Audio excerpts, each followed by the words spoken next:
सबै प्रभुका जनहरू छोराछोरीहरूसँग हामी जय मसीह भन्दछौँ।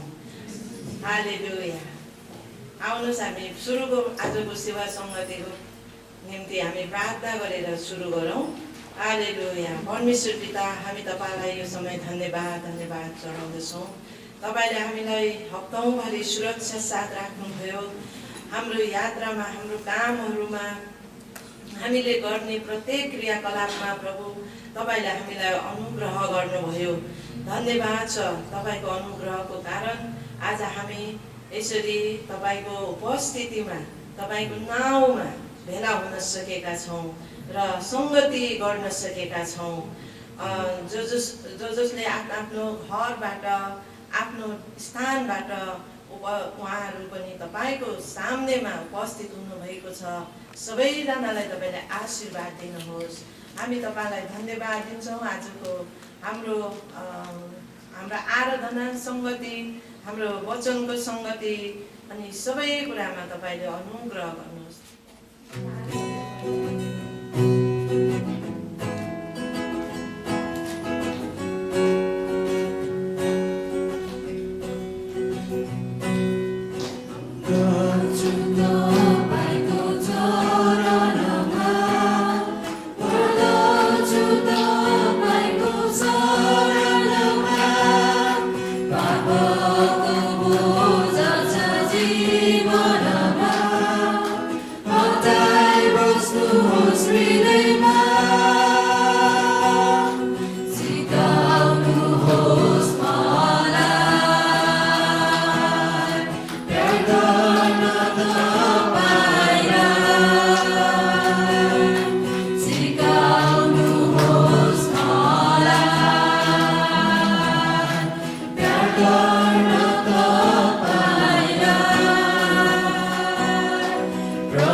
हामी बाइबल पाठ गर्नेछौँ। सबैजनाले भेटाउनु होला। वचन सङ्ग्रहको पुस्तक 119 हामी आज 49 देखि हेर्नेछौँ, 49 देखि 56 सम्म हामी हेर्नेछौँ। सबैजनाले भेटौँ। आफ्नो दासलाई दिनुभएको वचन सम्झना राख्नुहोस्, किनकि तपाईँले मलाई आशा प्रदान गर्नुभएको छ। मेरो सङ्कटमा मेरो सान्त्वना यसैबाट छ। तपाईँको प्रतिज्ञाले मेरो प्राणलाई सुरक्षित राख्दछ। अहङ्कारीहरूले मेरो बिना अवरोध ठट्टा गरेका छन्, तर तपाईँको व्यवस्थाबाट म हटेको छैन। तपाईँका पुराना नियमहरू म स्मरण गर्दछु, अनि हे परमप्रभु, म तिनमा सान्त्वना पाउँछु। तपाईँको व्यवस्था त्याग्ने दुष्टहरूले गर्दा मलाई आक्रोशले अठ्याएको छ। म जहाँ बसोबास गरे पनि तपाईँका विधिहरू मेरो गीतको विषयवस्तु भएका छन्। हे परमप्रभु, म राति तपाईँका नाउँको स्मरण गर्दछु, अनि तपाईँको व्यवस्था म पालन गर्नेछु। यो मेरो चलन हुन गएको छ, म तपाईँका आदेशहरू पालन गर्छु। आमेन। परमेश्वरलाई धन्यवाद होस्।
हालेलुया। स्वर्ग र पृथ्वीका मालिक, संसारका एकमात्र सृष्टिकर्ता, जो जीवित परमेश्वर हुनुहुन्छ, जो सधैँभरि एक समान हुनुहुने परमेश्वर, पवित्र पवित्र पवित्र हुनुहुन्छ। हामी प्रभु तपाईँलाई धेरै धन्यवाद दिँदछौँ प्रभु, जसरी हामी हरेकले एकै मनको भइकन एउटै आराधनामा प्रभु तपाईँ सर्वोच्च परमेश्वरलाई उचाल्यो प्रभु। तपाईँको नाउँमा प्रभु यो गीतहरू गाएर प्रभु तपाईँको नाउँको घोषणा गर्यो, तपाईँलाई जय जयकार गर्यो प्रभु, तपाईँलाई महिमा प्रशंसा स्तुति चढायो। स्वर्गमा हाम्रो आराधना तपाईँलाई सुगन्धित उपजाइ मन पर्दो भएको छ भन्ने विश्वास गर्दछौँ।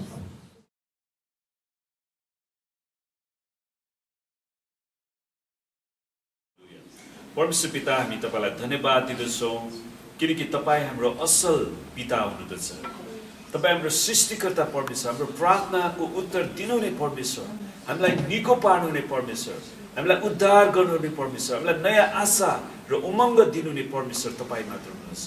प्रभु यीशु, हामी प्रार्थना गर्छौँ तपाईँ हाम्रो मण्डलीको सिंहासनमा विराजमान हुनुहोस् र हामी तपाईँलाई स्वागत गर्छौँ। तपाईँ मात्र प्रभु यस मण्डलीमा राज गर्नुहोस् र हामी यस मण्डलीका हरेक सदस्यलाई प्रभु तपाईँको अधीनतालाई स्वीकार गर्ने, तपाईँको पाउमा चरण पर्ने ती व्यक्तिहरू हामीलाई बनाउनुहोस्। प्रभु धन्यवाद छ। यो सङ्गतिको सुरुदेखि अन्तसम्म पवित्र आत्मा तपाईँ आफै बेकिन हामीलाई अगुवाई गर्नुहोस् येशूको नाम। आमेन। र पहिला म बिरामीहरूको लागि प्रार्थना गर्न चाहन्छु। तपाईँ जतिजना बिरामी हुनुहुन्छ, तपाईँलाई प्रार्थनाको खाँचो छ भने हात उचाल्नु होला र हाम्रो अनलाइनमा जोडिनु भएकाहरू पनि हात उचाल्नुहोस्। र अनि तपाईँ जतिजना हात उचाल्नु भएको छ तपाईँ उभिनुहोस् र म तपाईँको लागि विशेष प्रार्थना गर्नेछु र प्रभुले तपाईँको शरीरमा, तपाईँको आत्मामा, तपाईँको प्राणमा परमेश्वरको चङ्गाई लिएर आउनु। आमेन। र अरूले बिरामीतिर हात बढाउनुहोस् ल। आउनुहोस् हामी प्रार्थना गरौँ। हालेलुया। O raba shekara raba rahata laba shandara raba shamrekebe sikuturu raba rahata laba shandalaba। परमेश्वर पिता, हामी प्रार्थना गर्छौँ तपाईँका छोराछोरीको शरीरमा जे जति रोग बिमारहरू, शारीरिक दुर्बलताहरू, शैतानका आक्रमणहरू, तन्त्रमन्त्रका श्रापहरू, देवीदेवताका श्रापहरूलाई हामी येशूको नाउँमा निस्कने आज्ञा दिन्छौँ र येशूको कुर्राको चुरमा ती सबै रोगहरू निको भइसकेका हामी घोषणा गर्छौँ। प्रभु यीशु, तपाईँले आफ्नो हात बढाएर प्रभु तपाईँका जनलाई छुनुहोस्, तपाईँको वचन पठाएर तपाईँको आफ्नो जनलाई छुनुहोस् र पूर्ण चङ्गाई दिनुहोस्। पवित्र आत्मा तपाईँले येशूको चङ्गाईलाई बगाइदिनुहोस्। प्रभु धन्यवाद छ येशूको नाममा। आमेन। र दोस्रो विषय हामी प्रार्थना गर्नेछौँ। तपाईँ जतिजनाको अर्थतन्त्रमा परमेश्वरको आशिष चाहिन्छ, तपाईँको कामहरूमा परमेश्वरले तपाईँको व्यापारहरूमा बढाएको चाहनुहुन्छ भने तपाईँले हात उचाल्नुहोस् र म तपाईँको लागि विशेष प्रार्थना गर्नेछु। हालेलुया। O raba shikara raba rahata laba shandara raba kura raba rahata laba। परमेश्वर पिता, हामी तपाईँलाई धन्यवाद दिन्छौँ यी मेहनती र परिश्रमी हातहरू जसरी तपाईँले आफ्नो वचनमा भन्नुभयो, म तिमीहरूको हातको परिश्रममा बेहिसाब आशिष र उन्नति दिनेछु। प्रभु तपाईँको जनहरूको अर्थतन्त्रमा तपाईँले बेहिसाब आशिष र उन्नति दिनुहोस्। हरेकको अर्थतन्त्रलाई सफल बनाउनुहोस्, हरेकको कारोबारको भोल्युमलाई बढाइदिनुहोस्। प्रभु जसजनाको रुपियाँ पैसाहरू अड्केका छन् प्रभु त्यो आउन सकोस्। प्रभु जसजना उधारमा गएका छन् प्रभु चाहिँ हामी बिन्ती गर्छौँ प्रभु त्यो उधारको जीवनबाट तपाईँले छुटकारा दिनुहोस् पिता। धन्यवाद छ। र प्रभु अनि जसरी तपाईँले आशिष दिनुहुन्छ हरेकलाई दशांश स्वेच्छाको बेटी प्रेम बेटी दिन सिकाउनुहोस् प्रभु येशूको नाम। आमेन। हुन्छ, परमेश्वरलाई धन्यवाद होस्। आज हामी एउटा महत्त्वपूर्ण विषयलाई हेरिराखेका छौँ र प्रभु यीशु ख्रीष्टले थियाटिराको मण्डलीलाई भन्नुहुन्छ, थियाटिराको मण्डली, तिम्रो विरुद्धमा मैले यो भन्नु छ, तिम्रो विरुद्धमा मैले यो भन्नु छ, तिमी इजबेल भन्ने स्त्रीलाई सहन गर्छौ, त्यसले आफैलाई अगमवादिनी भन्छे र मेरा सेवकहरूलाई व्यभिचार गर्न र मूर्तिहरूलाई चढाएको भोजन खान सिकाउँछे र यसरी तिनीहरूलाई बहकाउँछे। मैले त्यसलाई पश्चाताप गर्ने समय दिएँ तर त्यसले आफ्नो व्यभिचारबाट पश्चाताप गर्न इन्कार गरे। प्रकाश 2:20-21। जब सुनस् प्रभु यीशु ख्रीष्टले यो वचन थियाटिराको मण्डलीलाई भन्नुभयो अनि चाखलाग्दो कुरा प्रभु यीशुले 7वटा मण्डलीलाई भन्नुभएको छ है। अनि त्यो 7वटा मण्डलीले कसैले चाहिँ के विचार गर्छन् भने विभिन्न युगको मण्डली होइन, खासै त्यो अनुवाद हामीले व्याख्यालाई विश्वास गर्न सक्दैनौँ। 7वटा मण्डली एउटै समयमा थियो, पहिलो शताब्दीको मण्डली।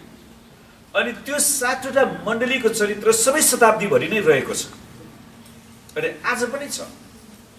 अनि चाखलाग्दो कुरा तपाईँलाई थाहा छ, प्रकाशको पुस्तकमा 2जना साक्षीहरूले अन्तमा साक्षी दिनेछन् नि। अनि 2जना साक्षीहरूमा एउटा चाहिँ भद्राक्ष र अनि सामदानको कुरा गरेको छ। अनि सामदानले केलाई जनाउँछ थाहा छ? सामदानले मण्डलीलाई जनाउँछ।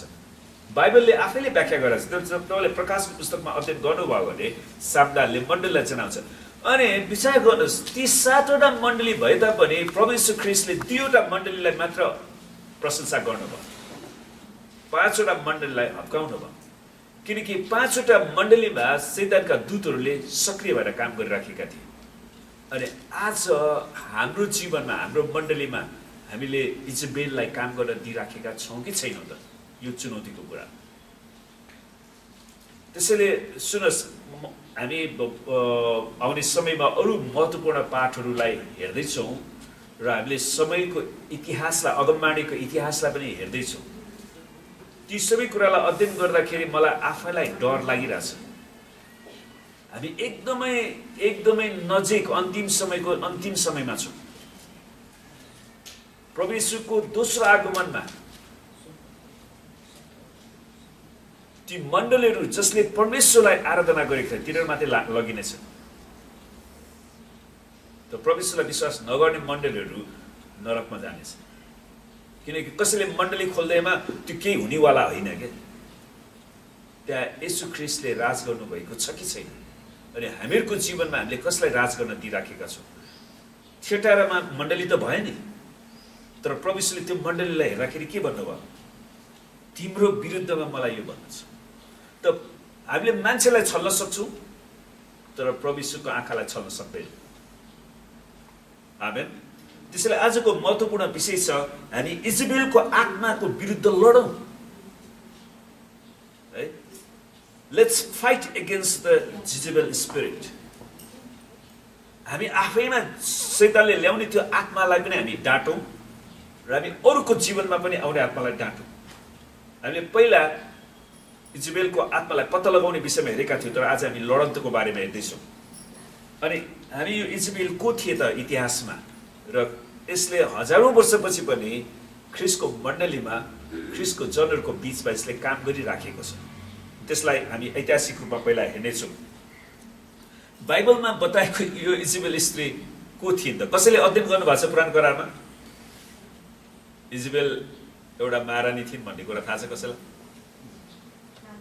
सुन्नुहोस्, तिनी कनानीहरूका पुर्खा फोनेसियन्सहरूका राजा जो चाहिँ टायर हो, टायरका एथबालकी छोरी थिइन्। फोनेसियन्सहरूको राजा टायरका एथबालका छोरी थिइन्, जो बाल देवता र आसेरा देवताको पुजारी थिइन्। बाल देवता र आसेरा देवता, यो बाल र आसेरा चाहिँ यिनीहरू लोग्ने स्वास्नी हो क्या खास, अनि त्यसको चाहिँ पुजारी थिए। अनि यो टायर र साइडोन वा सिडोन यो चाहिँ दुवै फोनेसियाको महत्त्वपूर्ण सहरहरू हो। जस्तै नेपालको महत्त्वपूर्ण सहरहरू काठमाडौँ, धरान, पोखरा, इटहरी भन्छ नि, त्यस्तै त्यो हो। त्यसैले इथबाल शब्दको अर्थ, इथबाल शब्दको अर्थ बालको मानिसले क्या, अ म्यान अफ बाल, बालको मानिस है। अनि इजरायलका राजा आहाबले, सम्झिनुहुन्छ, इजरायलको राजा आहाबले टायर र सिडोनको फोनेसियन राजकुमारी इजबेलसँग विवाह बन्धनमा बाँधिएर राजनीतिक सम्बन्ध स्थापना गरेका थिए। यही कुरा त्यसैले पावलले नयाँ करारमा एउटा महत्त्वपूर्ण कुरा भन्नुहुन्छ। तपाईँ कतिजना बिहा गर्न बाँकी नै हुनुहुन्छ? हात उचाल्नुहोस् त। तपाईँहरूलाई मात्रै बचाउन सकिन्छ, अरूलाई त बचाउन सकिँदैन, अरूको त बिहा भइसक्यो। सुन्नुहोस्, पावलले भनेको कुरा अन्य जातिसँग एउटै हलोमा नजुटिनुहोस्। इजरायलका राजा आहाब जसले परमेश्वर, सर्वोच्च परमेश्वरलाई विश्वास गर्थे, उनले बाल देवतालाई पूजा गर्ने त्यसको पुजारीसँग बिहा गरिरहेछ। अनि त्यसले जीवनमा कस्तो कुरा ल्याउँछ?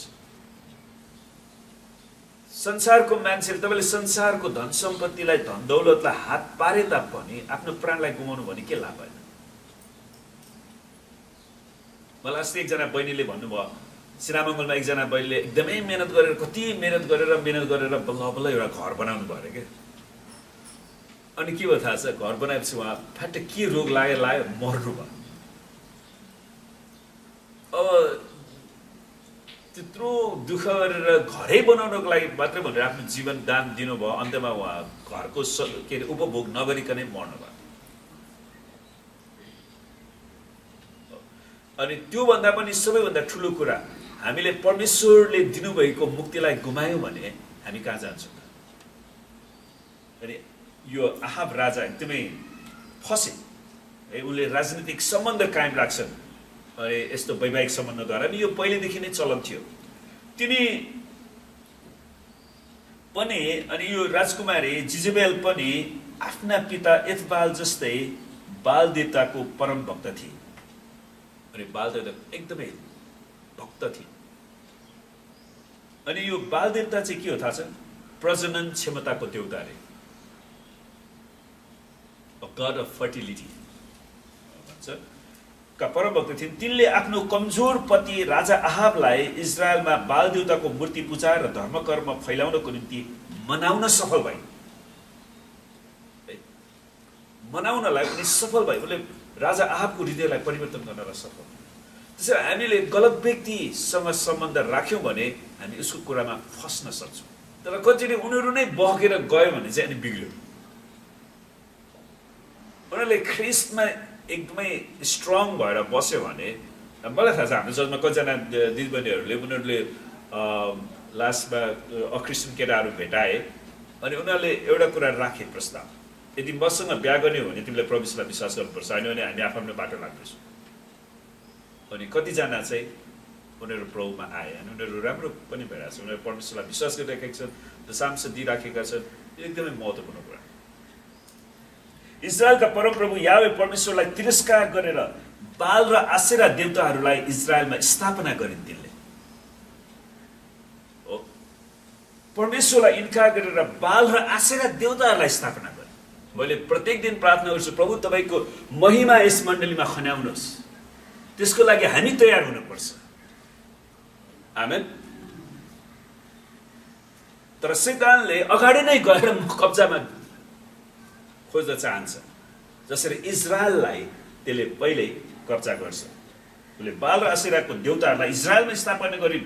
राजा आहाब आफ्नै अन्य जाति पत्नी इजेबेलबाट यति साह्रो प्रभावित भए। हेर्नुहोस्, कोही कोही मान्छेले किन अन्य जातिबाट यति साह्रो प्रभावित हुनुपर्ने हो, म बुझ्दिनँ कुरा।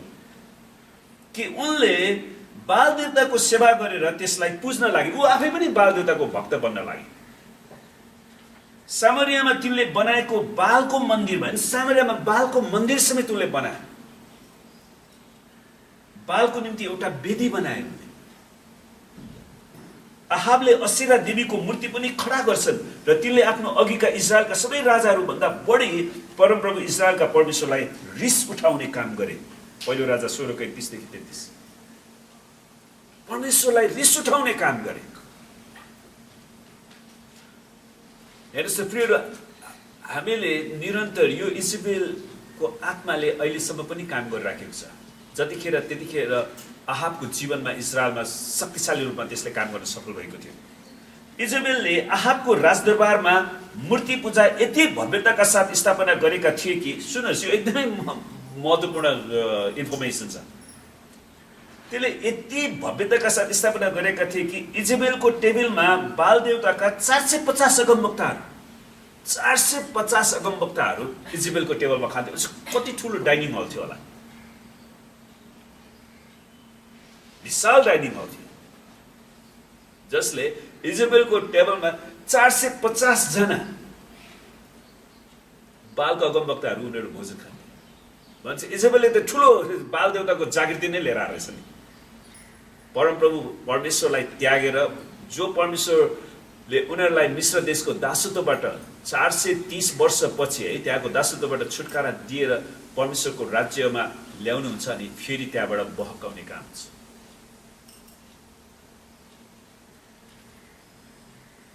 बाल देवताका 450 अगमवक्ताहरू र असेराका 400 अगमवक्ताहरूले भोजन खाने गर्थे।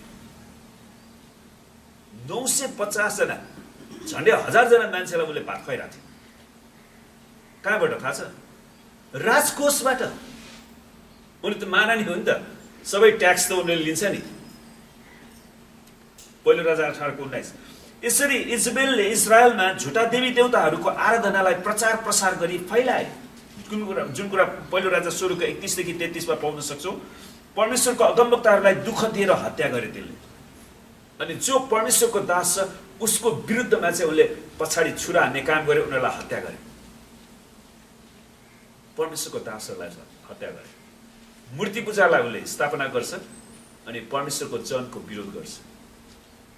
अनि मण्डलीभित्र त्यो आत्मा ल्याउने काम यसरी गर्छ।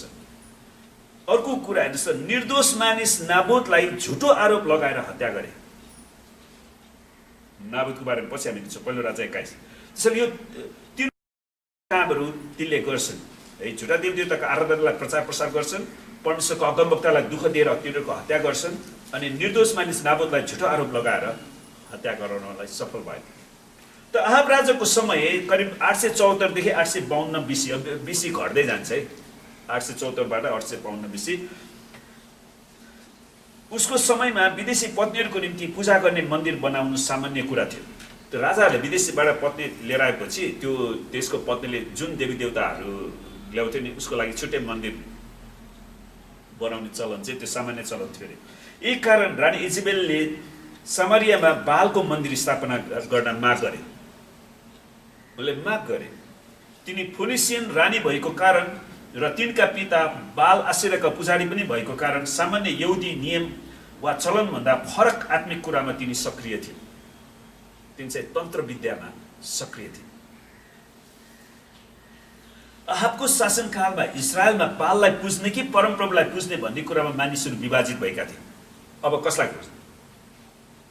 बाललाई पुज्ने कि यावे परमेश्वरलाई पुज्ने? त्यो समस्या त्यहाँ भित्राइदिन्छ। त यो विवाद यति साह्रो फैल्यो कि इजेबेलले परमप्रभुको अगमवक्ताहरूलाई धमाधम हत्या गर्न लगाए। परमप्रभुको अगमवक्ताहरूले त विरोध गर्ने, यो ठिक छैन, यो ठिक छैन, यो परमेश्वरको विरुद्धमा बन, बाँकी नै राखेन, उसलाई सिधाउन उनले गरे।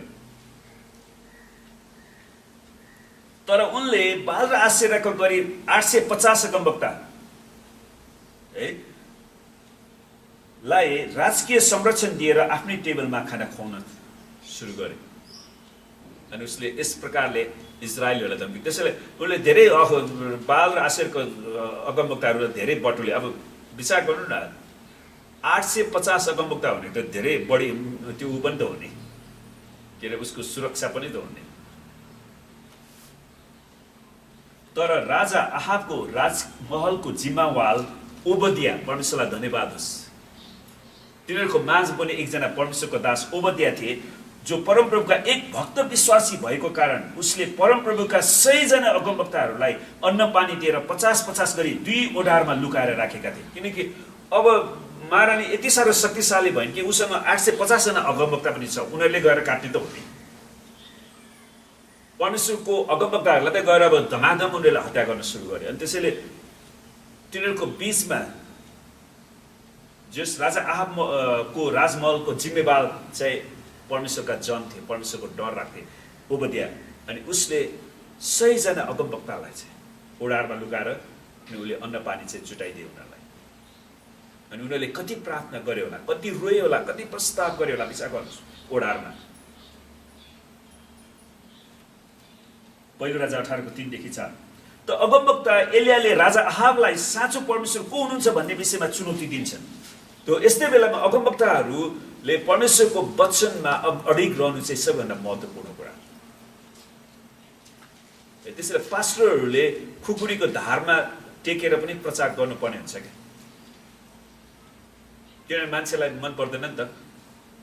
अनि एलिया अगमवक्ताले जब प्रचार गर्छ, मेरो विरुद्धमा बोल्छ भाइ, यो पुलपिटबाटै मेरो विरुद्धमा बोल्छ। अब उसले त प्रचार गर्नु पर्यो एलियाले। अनि साँचो परमेश्वर को हुनुहुन्छ त भनेर उनले चुनौती दिन्छन्, जसको कारण बाल देवताका 450 अगमवक्ताहरू कर्मेल डाँडामा भेला हुन्छ। ल ठिक छ, कुन चाहिँ बाल देवता साँचो हो कि यावे परमेश्वर साँचो हो? कुन चाहिँ परमेश्वर साँचो? 450 जना चाहिँ उनीहरू आउँछन्। यो भेलामा एलियाले घोषणा गर्दछन्, परमप्रभुका अगमवक्ताहरूमा त केवल म मात्र बाँकी रहेको छु। सम्भवतः एलियालाई यो थाहा थिएन कि ओबदियाले अरू 100 जना अगमवक्तालाई मात्र बचाएर राखेका थिए।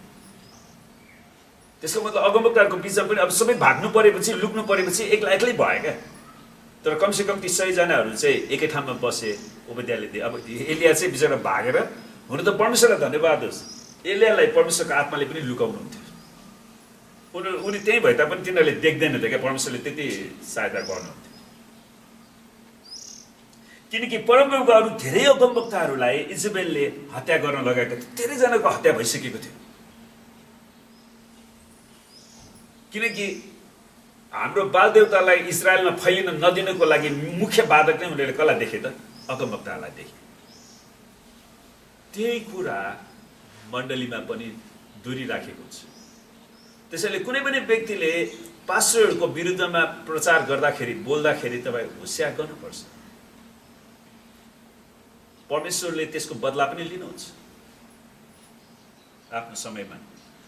तब एलिया अगमवक्ता जो इजरायलको पास्टर हुने अगमवक्ता मात्र होइन, इजरायलीहरूलाई बचाउनु पनि छ, उनीहरूलाई परमेश्वरको वचनमा डोराउने जिम्मेवारी छ।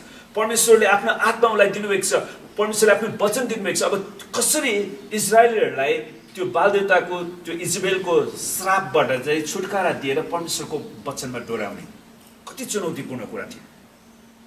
उसको पछाडि कति ठुलो जिम्मेवारी थियो। परमेश्वरलाई धन्यवाद होस्, उनी डगमगाउँदैनन्। तब एलिया अगमवक्ताले आफ्नो निम्ति र बालदेवताका अगमवक्ताहरूको निम्ति दुईवटा साँढेहरू ल्याउन लाउँछन् र उनीहरूले आफ्नो निम्ति एउटा छानेर टुक्रा टुक्रा गरी काटेर आगो नलगाइकन दाउरामाथि राखुन्, अनि दाउरामाथि राख्न लाउँछन्। अनि म चाहिँ त्यो अर्कोलाई तयार गरेर आगो नलाइकन दाउरामाथि राख्नेछु। तब तिमीहरू आफ्नो देवतालाई पुकार र म परमप्रभुको नाम पुकार्नेछु। त्यो देवता जसले आगोद्वारा जवाब दिनुहुन्छ त्यही नै परमेश्वर हुन्छ। अब खुला चुनौतीमा आए उनीहरू। यो चाहिँ सार्वजनिक चुनौतीको कुरा हो। आमेन। अनि परमेश्वरलाई धन्यवाद होस्, एलियामा त्यो विश्वास थियो। उनी परमेश्वरको वचनको निम्ति खडा भए। तब सबैले सहमति जनाए, ल ठिक छ, कसको देवता साँचो देवता त? उनीहरूले सबैले सहमति जनाउँछ। पहिलो राजा 18 को 23 देखि 24मा।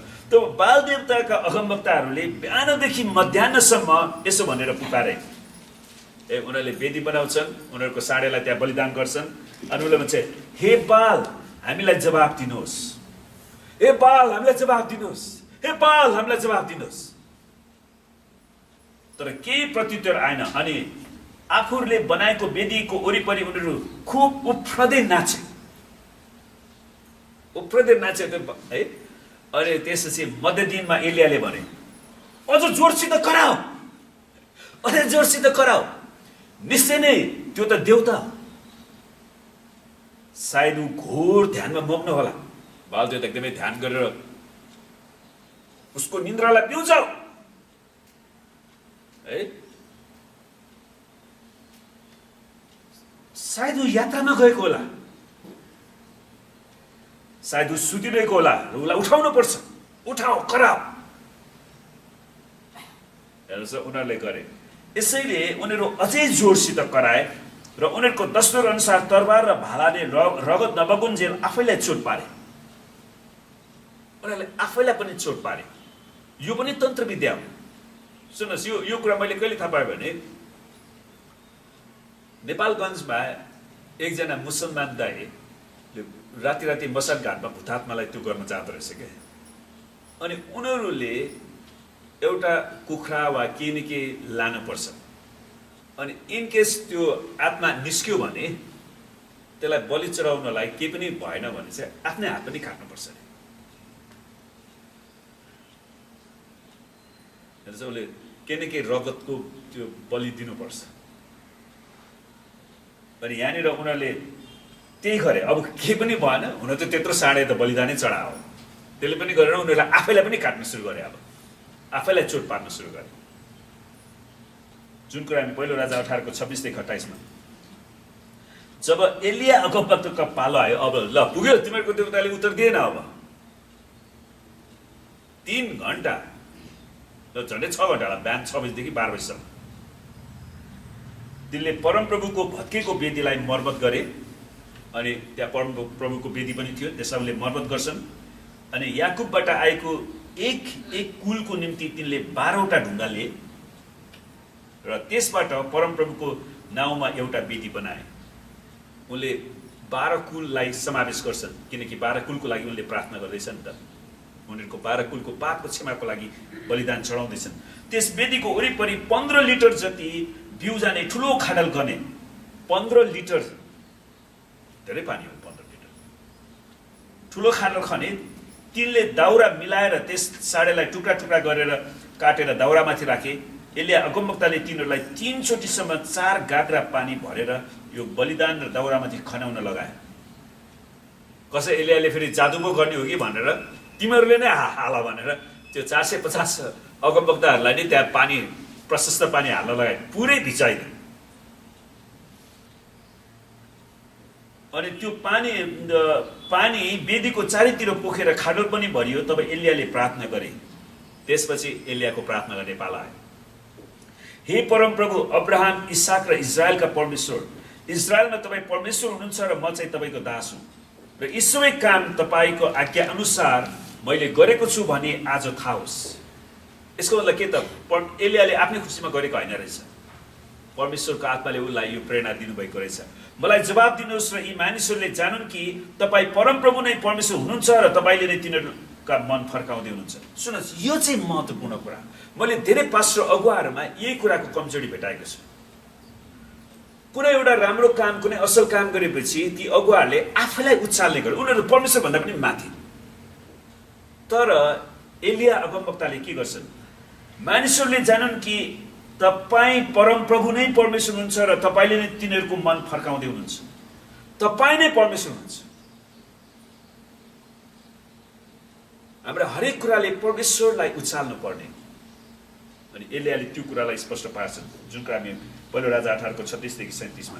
तुरुन्तै परमप्रभुको आगो बर्स्यो र आगोले बलिदान, दाउरा, ढुङ्गाहरू र माटो भस्म पारेर खाडलको पानी पनि सुकाइदियो। यसको मतलब के थाहा छ? यो आगो धेरै शक्तिशाली आगो। यो आगोले मलाई न्युक्लियर पावरको सम्झना दिन्छ। किनकि यहाँ भनेको छ नि, बलिदान, दाउरा र ढुङ्गाहरू, माटो पनि भस्म पार्यो भनेको छ। यो घटना कहिले भएको थियो थाहा छ? इतिहासमा। त्यो इतिहास पढ्न आवश्यक छ भन्ने कुरा त्यो। सुन्नुहोस्, जब दोस्रो विश्वयुद्धमा अमेरिकाले जापानको नागासाकी र हिरोसिमामा 10 TNT को बम खसालेको थियो, न्युक्लियर बम। त्यो न्युक्लियर बम खसाल्दाखेरि त्यहाँको माटो पनि पग्लेको थियो अरे। त्यहाँको ढुङ्गा, माटो जे त्यस्तो सहर, अनि त्यसको 30 किलोमिटरको वरिपरिको रेडियस भनेको मतलब झन्डै हाम्रो काठमाडौँको सेन्टरबाट रिङ रोडसम्म पुग्दा 30 किलोमिटर पुग्छ? पुग्दैन। जम्मा रिङ रोडै 32 किलोमिटर छ है। त्यसैले त्यति रेडियसमा त्यहाँ मान्छेलाई ध्वस्त बनाएका, त्यति शक्तिशाली हुन्छ। परमेश्वरको आगोले यहाँनिर ती सबै कुरा त गरेन, तर तिनीहरूको माटो, ढुङ्गा सबैलाई भस्म पार्यो भनेपछि त विचार गर्नुहोस् कति शक्तिशाली आगो। अनि खाडलको पानी पनि सुकाइदियो। जब सबै मानिसहरूले यो देखे तब तिनीहरू भुइँमा घोप्टो परि कराएर भने, परमप्रभु उहाँ नै परमेश्वर हुँदो रहेछ, परमप्रभु उहाँ नै परमेश्वर हुँदो रहेछ। परमेश्वरलाई धन्यवाद होस्, यो काममा एलियाको नाम उचालिँदैन। उनीहरूले परमेश्वरलाई उचाले, किनकि एलियाले पहिले त्यसरी प्रस्तुत गरेका थिए कि तिमीहरूले मलाई बुझ्नुपर्छ। उनले त्यसो भन्दैन, उनले परमेश्वरलाई उचाल्छन्। तब एलियाले बालका झुटा अगमवक्ताहरूलाई मार्न आदेश दिए। इजरायलहरू पनि थिए नि त, तिनीहरूलाई मार्ने आदेश दिन्छ। पहिलो राजा 18:40। रानी इजबेलको क्रोध र तुरुन्तै बदला लिने तिनको इच्छा थाहा गरेपछि त्यसपछि रानी इजबेलले थाहा गरिन् कि उसको 400 अगमवक्ताको हत्या भयो। अनि त्यसपछि उनी एकदमै क्रोधले चूर्ण हुन्छन्। त्यहाँबाट भागेर अम्बरीशको झाडीमा बसेर फेरि प्रार्थना गर्न लागे। हेर्नुहोस्, पहिलो राजा 19:1-4 मा। अनि परमेश्वर मेरो प्राणलाई बचाउनुहोस्, अब यो इजबेलबाट मलाई बचाउनुहोस्। अघि मात्रै कति साहसी मान्छे, अहिले फेरि अब यसलाई म बाँकी राख्दिनँ, यसलाई पनि म सिधाउँछु भनेपछि उनी फेरि डराउँछन्। उसले आफूलाई हेल्प, अब राजाबाट त सहायता छँदै छैन, राजाको त सिपाही छ नि त, रानीको त अरू सिपाही पनि त छ नि। त्यसैले सो त डराउनु पनि स्वाभाविक हो। त्यो पहिलो राजा 21 अध्यायलाई अध्ययन गर्दा इजबेलले नै निर्दोष मानिस नाबोतलाई झुटा आरोप लगाएर हत्या गर्न लगाएका थिए। अब हामी अर्को अवस्थालाई हेरौँ। राजा अहाबकै दरबारको छेउमा नाबोतका एउटा दागबारी थियो। सुन्नुहोस्, अघि नै हामीले हेरेको थियौँ नि नाबोतको दागबारी। राजा अहाबकै दरबारको छेउमा नाबोतको एउटा दागबारी थियो। अनि राजा अहाबले आफ्नो निम्ति एउटा सागबारी बनाउन नाबोतसँग त्यो जग्गा किन्न मागे। नाबोत भाइ, तिम्रो जग्गा बेच न मलाई, अब यसमा सागबारी बनाउँछु, म तिमीलाई अर्कै जग्गा दिन्छु भनेर उसले भन्यो। नाबोतको यो वचन नाबोतले यो बेच्न इन्कार गरे भने, अब दरबारको छेउमा भएको मेरो जग्गा किन बेच्नु, त्यसको भ्यालुएसन नै बढ्ला होइन। किन सस्तोमा मेरो जग्गा उडाउनु। अनि उसले, तर त्यति मात्र होइन, मूल कुरा चाहिँ के भने परमप्रभुले यस्तो हुन नदिउन् कि मेरो पैतृक सम्पत्ति तपाईँलाई दिनु। मेरो पैतृक सम्पत्ति किन दिनु तपाईँ? पहिलो राजा 21:3 त यसैले आहाब ठुस्स परि रिसाएर घर गए। आहाब अलिक कमजोर राजा चाहिँ कमजोरै थियो रिसार गरे, किनभने नाबोतले भनेका थिए तपाईलाई म आफ्नो पैतृक सम्पत्ति दिने छैन। रानी इजेबेलले यो कुरा थाहा गरेपछि त्यो जग्गा खोसेर दिने एउटा योजना बनाए। रानी इजेबेल चाहिँ भएन भने खोसेर लिने। तब इजेबेलले आहाबको नाउँमा चिठीहरू लेखिन्, आहाबको नाउँमा चिठी लेखिन् र त्यसमा राजाको मोहर लगाइन्, राजाको छाप हानिन् र नाबोतको सहरमा तिनीसँग बस्ने धर्मगुरुहरू र भारदारहरूका पठाइन्। त्यसले के जनाउँछ त सहरमा इजेबेलको ठुलो प्रभाव रहेछ, उनले धेरै मान्छेलाई बहकाउन सफल भइसकेका थिए। अब सर्वसाधारण जनता पनि अब रानीबाट यस्तो आएपछि उनीहरू पनि रानीलाई सपोर्ट गर्छ नि त, एकजना राजनीतिक रूपमा प्रेरित मान्छेहरू। अनि यो चिठीहरूमा तिनले यसो भनेर लेखिन्, उपवासको एक दिन घोषणा गर र नाबोतलाई मानिसहरूका बीचमा इज्जतको स्थान बसाओ, तर दुईजना नीच मानिसहरूलाई त्यसको विपरीत बसाएर त्यसले परमेश्वर र राजालाई सरापेको छ भनी प्रमाण गर्न लाओ, त्यसपछि त्यसलाई ढुङ्गाले हानेर मार। किनकि पुरानो करारमा के देख्थ्यो भने 2 वा 2 भन्दा बढी साक्षीद्वारा चाहिँ एउटा हुन्छ, अनि उनले ठ्याक्कै त्यो कुरालाई लिएर आएर नाबोतको हत्या गर्ने योजना बनाउँछ। पहिलो राजा 21:8-10 इजेबेलको योजनालाई सफलताका साथ पूर्ण रूपमा पालन गरियो। भन्छ उसको प्रभाव पनि धेरै थियो रहेछ। र नाबोतको ढुङ्गाले हानेर हत्या गरियो। अनि नाबोतलाई ढुङ्गाले हानेर हत्या गर्छ, किनभने त्यो जग्गा लिनको लागि। जुन कुरा हामी जहाँ पनि पाउँछ संसार, इन्डियामा पनि मैले धेरै त्यस्तो केस सुनेको छु, नेपालमा पनि होला होइन, परिवारमै त्यो जग्गाको अंश बन्डाको कुरामा चित्त नबुझेर मारिराखेको हुन्छ सबै जग्गा खानलाई। त्यस्तो केसहरू कुनै नयाँ होइन, इजेबेलले गरेको घटना कुनै नयाँ कुरा होइन, त्यो हाम्रो देशमा पनि छ। अनि ढुङ्गाले हानेर हत्या गर्छन्। नाबोतको मृत्युको खबर सुनेपछि इजेबेलको आज्ञा अनुसार आहाबले नाबोतको दाखबारी कब्जा गरे। हेर्नुहोस्, त्यो प्रजाको जग्गा तपाईँले खानु हुँदैन भनेर सम्झाउनु पर्ने ठाउँमा उसको हत्या गरेर जग्गा खोसेर लिन्छ। एक टुक्रा सानो जग्गा। परमप्रभुको आज्ञा अनुसार एलिया आहाबलाई उसले कब्जा गरेको दाखबारीमा भेट्न उजाड स्थानबाट आए। उनी उजाड स्थानमा भागिसकेका थिए क्या त्यहाँबाट, तर परमेश्वरको आत्माले उसलाई डराउनु भयो। परमप्रभुको आज्ञा अनुसार भनेको छ, ए एलिया अब डराएर नबस, इजरायलमा धेरै ठुलो हत्या भएको छ जसलाई परमेश्वरले घृणा गर्नुहुन्छ। अनि उनी आउँछन्, उजाड स्थानबाट आएर चेतावनी दिए, के तैँले एकजना मानिसको हत्या गरेर त्यसको सम्पत्ति कब्जा गरेको छैनस् र?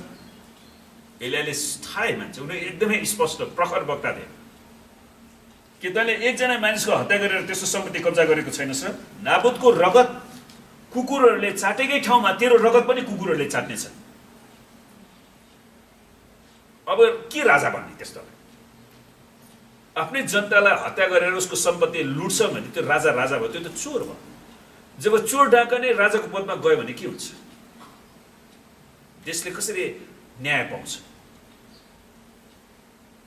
पहिलो राजा 21:19 किनकि नाबोतको विरुद्धमा इजेबेलको षड्यन्त्र र आहाबको पापपूर्ण कामहरूले इजरायललाई पाप गर्न लगाएको छ। है, इजरायलहरू एकपछि अर्को पापमा, अब जसको शक्ति उसको भक्ति भएन त। इजेबेलको अपराधको कारण परमेश्वरले भन्नुहुन्छ, इजरायलको पर्खाल लिएर इजेबेललाई कुकुरहरूले खानेछन्। त्यसैले कुनै पनि कुरा एकदमै अत्याचार भएपछि चाहिँ परमेश्वरले दण्ड ल्याउनुहुन्छ क्या। पहिलो राजा 21:23 परमप्रभुले यस घटनाको मुख्य दोषी इजेबेललाई ठहराउनुहुँदछ, किनकि आफ्नै स्वास्नी इजेबेलले उक्साइकीले गर्दा परमप्रभुको दृष्टिमा खराब काम गर्नलाई आफूलाई बेच्ने आहाब चाहिँ कुनै मानिस कहिले भएन। याद गर्नुहोस्, हब्बालाई के अरे आदमलाई कसले उक्साएको थियो?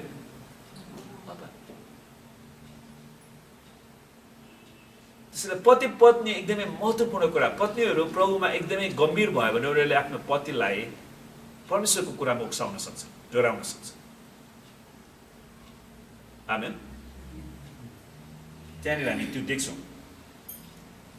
आफ्नी स्वास्नी इजेबेलले उक्साएकीले गर्दा परमप्रभुको दृष्टिमा खराब काम गर्नलाई आफूलाई बेच्ने अहाब चाहिँ कुनै मानिस कहिल्यै भएन। पहिलो राजा 21 को पछि जब अहाबले यी कुरा सुने तब तिनले आफ्ना लुगा च्याते भाङ्रा लाएरै सुते र विनम्र भएर हिँडे। त्यसपछि फेरि प्रस्ताव गर्न थाले। पहिलो राजा 21:27 उहाँको महान कृपा अनुसार परमप्रभु एलियाकोमा आउनु भयो र भन्नुभयो, त्यसले आफूलाई दिन तुलाएकोले गर्दा म त्यसको समयमा यो सर्वनाश ल्याउने छैन, तर त्यसको छोराको पालामा त्यसको घरानामाथि त्यो ल्याउने छु। त उसले प्रस्ताव गरे, प्रस्तावलाई परमेश्वरले देख्नु भयो। त्यसको मतलब उसले साँच्चीकै प्रस्ताव गरेर रहेछ। उनीहरूले नकली प्रस्ताव गरे, उसले प्रस्ताव गरे। पहिलो राजा 21:29 इजरायलको सिरियासँग युद्ध नहुन्जेल अहाब अरू 3 वर्ष बाँचे। त्यसपछि उनको छोरा अहज्या राजगद्दीमा बसे, तर ऊ पनि छिट्टै मरेर त्यसपछि योराम राजा बन्छन्। दोस्रो राजा 1:17 त एलिया अगमवक्ताको उत्तराधिकारी एलिसाले योरामको सेनाको सेनापति यहूलाई अहाबको सबै सन्तानहरूलाई हटाउनको लागि आज्ञा दिन्छन्। त्यसपछि एलिसाले योरामको सेनाको सेनापति यहूलाई अहाबका सबै सन्तानलाई हटाउनको लागि आज्ञा दिन्छन्। दोस्रो राजा 9:6 परमप्रभु इजरायलका परमेश्वर यसो भन्नुहुन्छ, म तँलाई परमप्रभुको प्रजा इजरायलमाथि राजा अभिषेक गर्दछु। तैले इजबेलले बगाएको मेरो दासहरू अर्थात् अगमवक्ताहरूको रगत र प्रभुका सबै दासहरूका रगतको साटो म लिनेछु। आपका सबै घराना नष्ट हुनेछ। त परमेश्वरले सम्पूर्ण घरानालाई पनि नष्ट गर्नुहुन्छ, किनकि उनीहरूले पछिबाट फेरि बगिन्। आहाब एकछिन प्रस्ताव गर्थे, एकछिन फेरि बगिन्थे। त्यसैले परमेश्वरलाई नष्ट गर्ने योजना गर्नुभयो। यही अगमवाणी अनुसार यहूले अहाबका सन्तान योरामलाई बाटैमा मृत्युदण्ड दिन्छन्। यहूले एकपछि अर्को मार्छन्। दोस्रो राजा 9:24 त्यहाँबाट रानी इजबेलको वासस्थान इजरायलमा जान्छन् र जो सबै किसिमका मूर्ति पूजा र मन्त्रतन्त्रको संरक्षक थिइन् तिनी इजबेलले आफ्नो छोरा योरामको हत्याको बारेमा सुनिसकेका थिए अनि खबर त तुरुन्तै पुर्याइदियो। दोस्रो राजा 8:16 पछिका टाइपमा तब तिनले आफ्नो आँखामा गाजल लगाइन् र कपाल काटेर एउटा झ्यालबाट बाहिर आए। साधाको कुरा इजबेलले के आँखामा गाजल लगाइन् र कपाल काटेर एउटा झ्यालबाट बाहिर हेरिन्। कसैले यो पनि भनेका छन् अब यहू बलियो भयो, त्यसैले म सिङ्गार पटार गरेर उसलाई फसाउँछु भन्ने सोच पनि राखेका छन्। तर कुनै बाइबल विद्वानले चाहिँ त्यो कुरालाई मान्दैनन्। यो सिङ्गार पटारद्वारा यहूलाई आकर्षण गर्नु थिएन, तर तिनको महिमा, घमण्ड र अहङ्कारको आत्मालाई प्रकट गरिराखेको थिए। यहू म अझै पनि सुन्दरी छु, मसँग अझै पनि अधिकार छ, मसँग अझै पनि महिमा छ, मसँग अझै पनि शक्ति छ। त्यो कुरा चाहिँ उनले देखाउन चाहेको थिए। त यहूले माथि झ्यालतिर हेरेर सोधिन्, मतर्फ को छ? अनि उसले त्यो इजबेलको दरबारको झ्यालमा हेरिन् र भने तिमीहरू इजबेलको सहकर्मीहरू, इजबेलको सेवकहरू, सेविकाहरू को म प्रति तपाईँ हुनुहुन्छ? ती 2-3 जना नपुंसकहरूले बाहिर तीनतर्फ हेरे। 2-3 जना नपुंसकहरूले उनीहरूलाई हेऱ्यो भने हामी छौँ। चुपचाप उनीहरूले साइन दिए, बाहिर हेरे भनेको उनीहरूलाई के त हामी छौँ।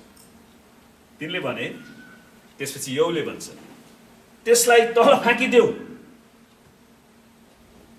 यसैले तिनीहरूले तिनलाई तल फ्याँकिदिए र तिनका केही रगत उछिटेर भित्तामा पर्यो। एलियाले पहिले अगमबाडी बोलिसकेका थिए नि त, त पनि मारिनेछस् भनेर, किनकि तैँले परमप्रभुको जनलाई बदला लिएको कारण। दोस्रो राजा 9:32-33 घटना पाइन्छ। राजकीय स्त्रीहरूको सेवकको रूपमा नपुंसकहरूलाई नियुक्त गरिन्थ्यो। सुन्नुहोस्, त्यो जमानामा चाहिँ छोरा मान्छेहरूलाई नपुंसक बनाइन्थ्यो अनि त्यसपछि उनीहरूले चाहिँ दरबारमा महारानीहरूको सेविकाको रूपमा उनीहरूले काम गर्थे। सम्भवतः इजेबेलले तिनीहरूप्रति एकदमै कठोर थिए। ती व्यक्तिहरूप्रति उनीहरू एकदमै कठोर थिए, त्यसै कारण इजेबेलप्रति कसैले दया देखाएन, कसैले पनि उसलाई माया गरेन।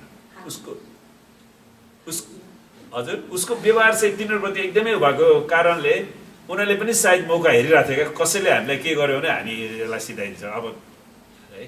अनि त्यहाँबाट आर्मीको जनरल जेहू आउँछन्, तिमीहरू मप्रति छौ, खसाल्दै त्यसलाई। अनि उनीहरूको बाला खसाल्दै, कसैले पनि उसलाई दया देखाएन। त इजबेलको घमण्ड, स्वार्थीपन र लोभले अन्त्यमा तिनलाई सर्वनाश र मृत्युमा पुर्यायो। र यसरी परमेश्वरले इजबेलको विरुद्धमा लड्नको लागि आफ्नो दासलाई उठाउनु भयो र इजरायललाई पूर्ण रूपमा पतन हुनुबाट बचाउनुहुन्छ। तिनले आफ्नो आकर्षण र प्रेमको प्रयोग गरेर सरकारमा आफ्नो स्थान बनाएका थिए र इजरायलीहरूको माझमा बाल देवताको आराधना गर्न आफ्नो प्रभावको प्रयोग गरे। तर तिनको घमण्ड र बदलाको आत्माले तिनलाई मृत्युमा पुर्याए लास्ट, किनकि परमप्रभुले दुष्टहरूलाई त्यतिकै रहन दिनु हुँदैन। सुन्नुहोस्, इजरायलको इतिहासमा अरू स्त्रीहरू पनि त छ नि, अन्य जाति स्त्री जसले याहवे परमेश्वरलाई विश्वास गरे। रुथ, उनी मोआबी स्त्री थिए, उनी पनि बाल देवता पूजा गर्थे। तर उनी जब इजरायलको घरानामा आए, याद गर्नुहोस्, उसले तपाईँको परमेश्वर मेरो परमेश्वर, खास इजेबेलले पनि त्यसै भन्नु पर्थ्यो नि आफूलाई, तपाईँको परमेश्वर मेरो परमेश्वर, म मेरो देवतालाई म मान्दिनँ।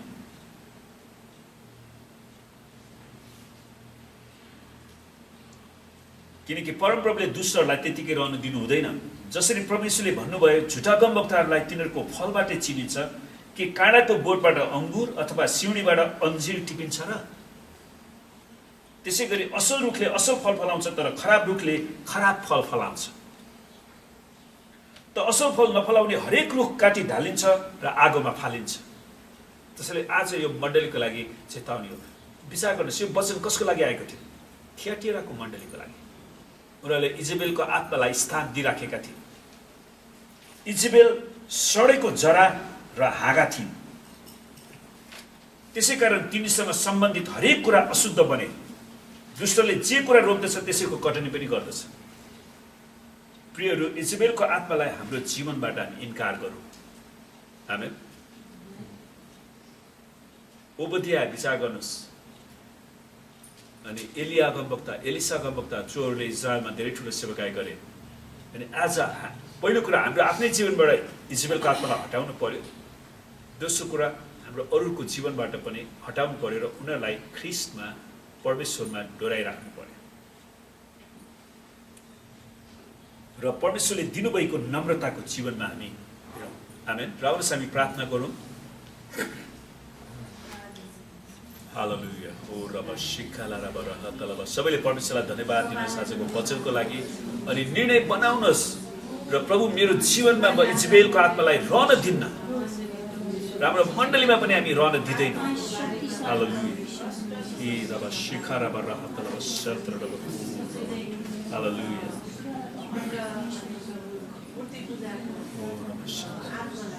परमेश्वर पिता, हामी प्रार्थना गर्छौँ, साँच्चै नै हाम्रो देशमा हजारौं वर्ष अगाडि नै इजेबेलको आत्मा स्थापना गरिएको छ। प्रभु यो पाप हामीलाई क्षमा गर्नुहोस्। प्रभु हाम्रो नेपाली जातिको पापलाई तपाईँले क्षमा गर्नुहोस्। प्रभुजी हामी बिन्ती गर्दछौँ, यहाँ हत्या, आतंक, व्यभिचार, वेश्यावृत्ति, सबै कुलाचार, दुराचार, सबै छलकपटहरू यहाँ भएका छन्। प्रभु यो पाप हामीलाई क्षमा गर्नुहोस्। प्रभुजी बिन्ती छ, प्रभु यीशु तपाईँ मात्र हाम्रो मण्डलीको प्रभु र परमेश्वर हुनुहोस्। हरेक विश्वासीलाई प्रभु यसुलाई मात्र उचाल्नलाई तपाईँले सिकाउनुहोस्। हामी तपाईँसँग प्रार्थना गर्दछौँ। परमेश्वर पिता, हामी प्रार्थना गर्छौँ यो देशमा तपाईँ उचालिनुहोस्। प्रभु तपाईँको दोस्रो आगमनभन्दा अगाडि नै धेरैभन्दा धेरै मानिसहरू प्रभु 3 करोड नेपालीहरूले तपाईँलाई चिन्न सकुन्, ग्रहण गर्न सकुन्, तपाईँको उद्धारमा आउन सकुन्। हामी तपाईँलाई धन्यवाद दिन्छौँ। परमेश्वर पिता, हामी प्रार्थना गर्छौँ साँच्चै नै तपाईँको कृपा हामी माथि खन्याउनुहोस्। प्रभु यो हप्ताभरिका हाम्रो सेवाकाईमा, यात्रामा, पढाइमा, सम्पूर्ण कुरामा तपाईँले हामीलाई आशीर्वाद दिनुहोस्। हाम्रा विश्वासी जनहरूलाई उनीहरूको विश्वासलाई जोगाइराख्नुहोस्। प्रभुजी हरेक विश्वासीलाई झुटा शिक्षाको श्रापबाट, इजेबेलको आत्माबाट छुटकारा दिनुहोस्। प्रभुजी हामी तपाईँसँग प्रार्थना गर्दछौँ। र परमेश्वर हामी प्रार्थना गर्छौँ, प्रभु तपाईँको आशिष यस मण्डलीमाथि खन्याउनुहोस् र हरेकलाई तपाईँले रक्षा गर्नुहोस्। प्रभुजी उनीहरूको विश्वासलाई तपाईँले रक्षा गर्नुहोस्। प्रभु हामी तपाईँसँग बिन्ती गर्छौँ, प्रभु तपाईँले आफ्नो मुख तपाईँको मण्डलीमाथि चम्काउनुहोस् र हरेकलाई अनुग्रह गर्नुहोस्, र कोही पनि ख्रिस्टबाट अलगिन नपरोस्। प्रभु हामी त्यसै नै प्रार्थना गर्छौँ, परमेश्वर तपाईँले आफ्नो चेहरा प्रभु तपाईँको मण्डलीमाथि प्रकाश गरिदिनुहोस् र हरेकलाई तपाईँले शान्ति दिनुहोस्, र तपाईँको नाउँ प्रभु यस मण्डलीमाथि उचालिएको होस्। हामी तपाईँलाई धन्यवाद दिन्छौँ। परमेश्वर पिताको प्रेम, प्रभु यीशु ख्रिस्टको अनुग्रह र पवित्र आत्माको सङ्गति र सहभागिता हामीहरू हरेकसित आजदेखि सदा सर्वदा रहिरहँ। येशूको नाम। आमेन। जय मसीह।